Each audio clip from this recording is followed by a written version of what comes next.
Welcome to the Slop Farm. Enjoy the video. You start by proving ownership and preparing the device. You must be the registered owner or have explicit IT authorization. Once done, back up your data and keep the Chromebook plugged in. Make sure you know the device serial and which Google account or organization manages it. Next, contact the organization or seller responsible for management and request an official unenrollment. This is the first actionable step that prevents needless troubleshooting later. Once you've contacted the administrator, explain why you need the device unenrolled and supply the serial and proof of ownership. This speeds verification.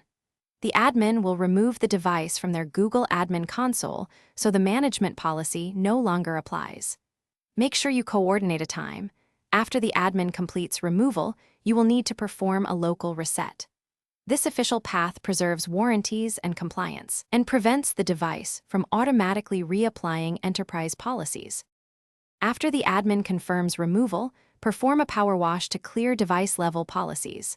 Once complete, set up the Chromebook and sign in with your personal Google account to confirm the management notification is gone.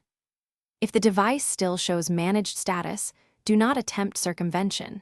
Instead, escalate back to the administrator or the seller with the serial and proof of ownership so they can recheck the admin console. This troubleshooting step resolves most remaining issues without violating policies. Thanks for watching. Consider subscribing if we helped you today.